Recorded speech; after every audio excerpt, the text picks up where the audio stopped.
मैं किसी में फर्क नहीं करता, ना रागी में ना बैरागी में, ना अम्मा में ना अम्मी में, ना खबर बनाने वाले में ना खबर बनने वाले में, ना कर्म में ना करामात में, ना पूरब में ना पश्चिम में, ना उत्तर में ना दक्षिण में, ना इंसान में ना बेजुबान में, ना सेवा में ना भगवान में।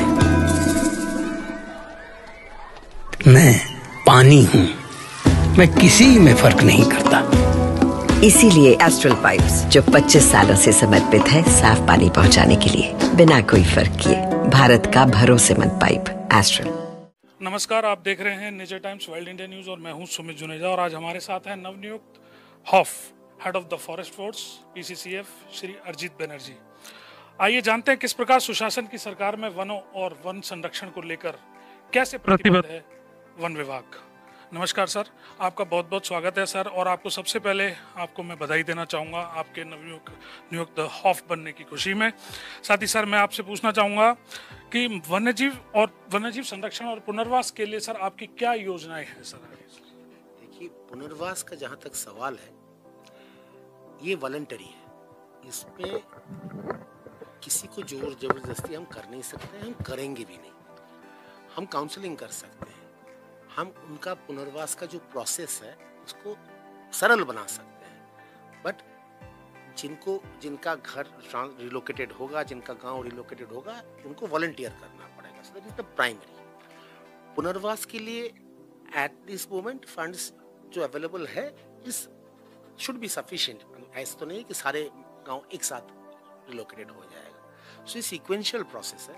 इस सीक्वेंशियल प्रोसेस में हमारे कॉलीग्स लगे हुए हैं और अभी तक कुछ सक्सेसेस तो मिला भी है, तो भी सक्सेस मिला है, सजिस्का में भी मिला है, ऐसी बात नहीं है। तो ये एक निरंतर प्रोसेस है, ये इसमें ओवरनाइट कुछ होना तो है नहीं। सबका एस्पिरेशन होता है कि बच्चे अच्छा स्कूल में चले जाए, उनका जो भी एग्रीकल्चरल प्रोड्यूस जल्दी बाजार में पहुंचे, कि हॉस्पिटल की आवश्यकता हो तो जल्दी हॉस्पिटल तक पहुंचे। तो जंगल के बाहर आके रहने में जो एडवांटेजेस हैं, we have to talk to them about those advantages, और उनको एडवांटेज देना भी पड़ेगा कुछ हद तक जितना हो सके। That good intent will have to be shown by अस।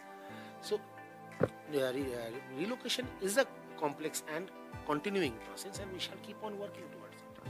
जैसे कि पिछली सरकार में जब वसुंधरा राजे की सरकार थी उस टाइम पर काफ़ी अच्छा काम हुआ था रिलोकेशन में, ये आपको भी पता है सर और सभी जानते हैं सर। लेकिन उसके बाद जो रिलोकेशन की जो गति है वो काफ़ी धीमी पड़ गई और उस पर प्रॉपर तरीके से काम नहीं हो पाया। कई ऐसे गांवों को विस्थापित कर दिया जो कि पेरिफेरी जो बाहर के एरिया में थे।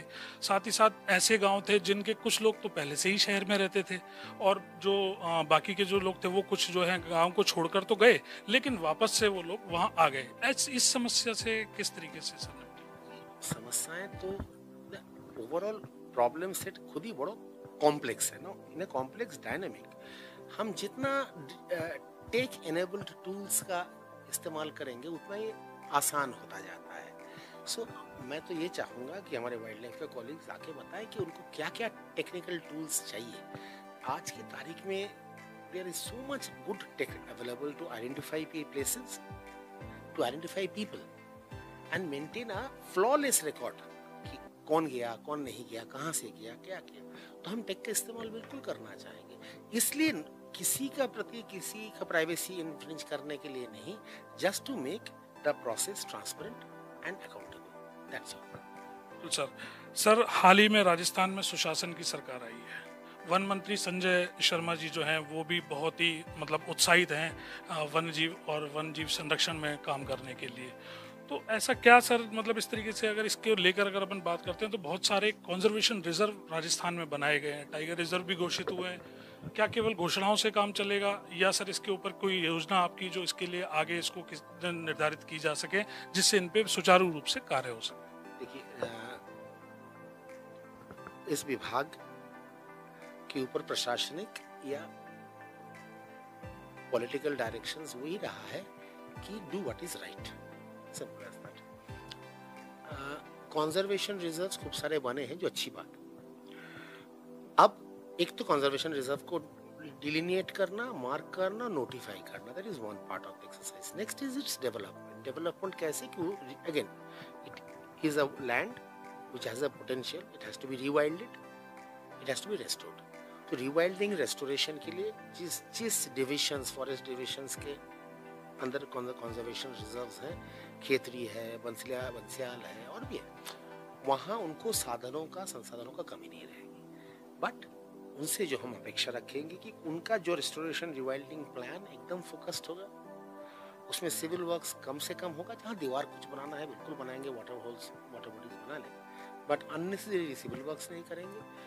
जंगल पे ज्यादा ध्यान जाएगा ताकि जानवर आराम से रह सके, ऐसे बना सके, पर उनको लिए कोई कमी नहीं होगी रिसोर्सेस. सर, वनों के बाहर वृक्षारोपण एक योजना है sir, tree outside forest in India.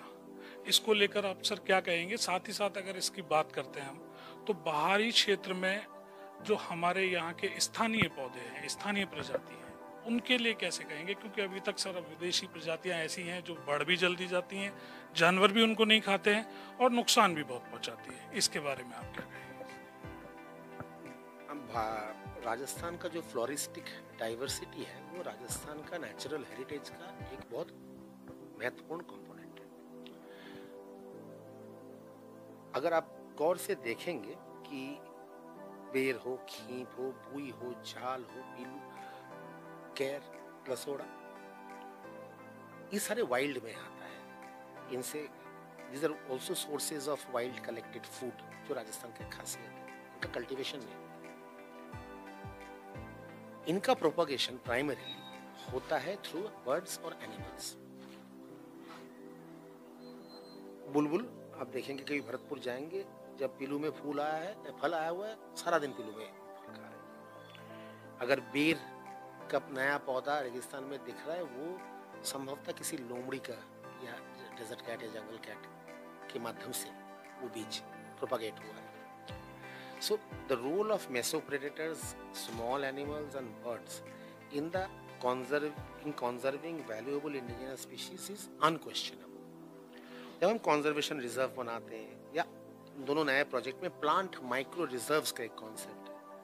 जब हम किसी एरिया को घेरेंगे या वो नर्सरी बनाएंगे, गूगल रेज करना है, जाल रेज करना है, खेजड़ी रेज करना है, उसका ये है कि use one area as a nucleus, उसको बढ़ाओ, फिर try to add to it. उस कंजर्वेशन रिजर्व में, उस प्लांट माइक्रो रिजर्व में जितना ज़्यादा मेसोप्रेडेटर्स या बर्ड्स आएंगे, जितना ज़्यादा पॉलिनेटर्स आएगा, उतना ही हेल्दी होगा the indigenous vegetation. We have programmes in mind for this, we have money for this and we shall work towards this. Sir, अगर हम बात करते हैं वन्य जीवों के लिए, तो उनकी आधुनिक तकनीक और अनुसंधान के लिए क्या योजनाएं रहेंगी सर? टेक्निक हमारे फॉरेस्ट डिपार्टमेंट में unfortunately tech enablement vis a vis other departments थोड़ा कम रहा है, but that will change.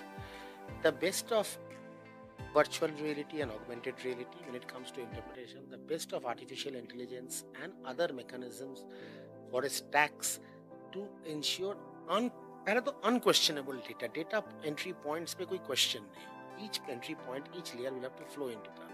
That's one. The sources will have to be absolutely unassailable. The second, हर एक डेटा, हर एक चीज हमें नहीं खरीदना है. खूब सारा डेटा दूसरे विभाग के पास ऑलरेडी है, वो खरीद रखे. राज्य सरकार एक है. We shall collaborate, we shall share, we shall work with them. DYT से लेंगे, DYT को भी देंगे. साइंस एंड टेक्नोलॉजी से, एग्रीकल्चर से, हॉर्टिकल्चर से, रेवेन्यू से लेंगे, उनको भी देंगे. हमारा डेटा उनको दिखेगा, उनका डेटा हमारा दिखेगा. एक्सेप्ट जो डेटा भारत सरकार कह दिया है कि क्लासिफाइड है, जैसे टाइगर नंबर्स, टाइगर फोटोग्राफ्स, उसको छोड़कर बाकी anything which is development related data will be हमारा लेयर्स. हम ऑलरेडी DYT से शेयर करने लगे हैं और हम दूसरे विभाग को भी बिल्कुल अनक्वेश्चन को भी देंगे, हम उनसे लेंगे भी. सर, एक महत्वपूर्ण सवाल सर, अगर हम हैबिटेट कंजर्वेशन की बात करते हैं, जैसा कि अभी जैसलमेर में गोडावण प्रोजेक्ट भी चल रहा है, कैप्टिविटी सेंटर भी है सर वहाँ पर, आगे इनकी जो है ब्रीडिंग भी जारी है. कल इनको छोड़ना भी पड़ेगा सर, वाइल्ड में छोड़ने का प्लान भी है सर. ऑलरेडी कुछ विदेशी आंकड़े इस तरीके के आए हैं कि वहाँ वो लोग सक्सेस नहीं हुए हैं.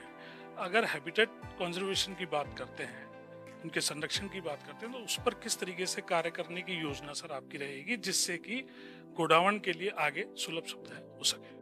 आप अगर गोडावण कंजर्वेशन का इतिहास देखेंगे, एक बड़ा आइकॉनिक पक्षी जिसको शिकार करने के लिए दूसरे देश से, उस टाइम इंडिया पाकिस्तान बॉर्डर पे फेंसिंग नहीं था, बाहर से फैल्कन लेके लोग शिकार करने आ रहे, उस पे there was a public movement, hue and cry, media, फिर वो बंद कर दिया वहां से। तो गोडावण एक सुंदर, बहुत ही अच्छा पक्षी है, बट बड़ा पक्षी है तो लोग, it is easy to spot and also very vulnerable, तो इसका पॉपुलेशन घटता गया, राजस्थान में घटा, और गोडावण जिस जिस स्टेट्स में, जिस रेंज में थे, गुजरात, महाराष्ट्र, तमिलनाडु, उत्तर प्रदेश, कर्नाटक, सब में घट गया। राजस्थान में कुछ बचा रहा, बाकियों में नगण्य हो गया। फिर कंजर्वेशन ब्रीडिंग रिसेंटली शुरू, हमारे पास कोई साइंटिफिक बैकड्रॉप एक्चुअली था नहीं, एंड कुछ एजम्पशंस पे हम काम कर रहे थे कि साल में एक अंडा देता है। जैसे जैसे पता लगा कि एक अंडा जल्दी अगर सीजन में मिल गया, उसको उठा के कंजर्वेशन ब्रीडिंग सेंटर में रख दिया, एक और अंडा उसने दे दिया। So we did not know this is a learning. फिर उसको कैप्टिविटी में क्या खाएगा, it was an experiment Kubra foundation से काफी इनपुट्स मिला। तो जो भी है, अभी तक चिक्स कुछ है, F1 जनरेशन का, F2 जनरेशन का भी, F0 और F1 जनरेशन के चिक्स हैं। The next trick is getting this generation to breed further, और फिर रीवाइल्डिंग, रीइंट्रोडक्शन होगा। ये प्रोसेस में समय लगेगा। मैं ये मानता हूं कि जो गोडावण रेंज स्टेट्स हैं, वो भी अपने अपने स्टेट्स में MOU में है भी, शेयरिंग ऑफ स्टॉक, वो अपना अपना ग्रासलैंड्स को वापस बनाएंगे। Pay attention, they will develop their own grasslands. जब MOEF या वाइल्ड लाइफ इंस्टीट्यूट सर्टिफाई करेगा कि हाँ उनका हो गया, then we should be giving it to them. गोडावण का range within Rajasthan was not just the desert. Desert में आज भी 3 स्पॉट्स, सुदाश्री, रामदेवरा, पोखरन, 3 ही स्पॉट पे है। डेजर्ट नेशनल पार्क सैंक्चुरी तो बहुत बड़ा है, बट राजस्थान में Tal Chhapar, parts of Bikaner, Ajmer, Sonkhaliya, even Sorsan Bara में मैं DFO रहते हुए कोटा में मेरा देखा हुआ है गोडावण। सो जो पुराना हैबिटेट्स रहा है, उस पर भी थोड़ा ध्यान देंगे, ग्रासलैंड्स को, उसका जो इसको पनपाना, उसको जो थ्रेट्स है, उस थ्रेट्स को रिड्यूस करना, आवारा कुत्ता या जो भी थ्रेट्स है प्रेडेशन का, वो रिड्यूस करना, and creation of new habitats in that similar agroclimatic zone. कोई जरूरी नहीं है कि नया हैबिटेट वो पावर लाइन के नीचे ही बना है। आप जानेंगे कि इस गोडावण का विषय, पावर लाइन, ये सारे विषय सुप्रीम कोर्ट का द्वारा अपॉइंटेड कमेटी देख रही है। तो the nation is obviously very serious about it, the nation is concerned. So जो overall best possible solutions, advice मिलेगा, we shall all work towards that end. Sir, आपकी दृष्टि और योजनाओं के बारे में जानकर बहुत अच्छा लगा, और हमारे साथ जुड़ने के लिए बहुत बहुत धन्यवाद। इसी तरीके की लेटेस्ट अपडेट्स वाइल्ड लाइफ को लेके, टूरिज्म को लेकर देखते रहिए और बने रहिए nature times world India news के साथ। धन्यवाद।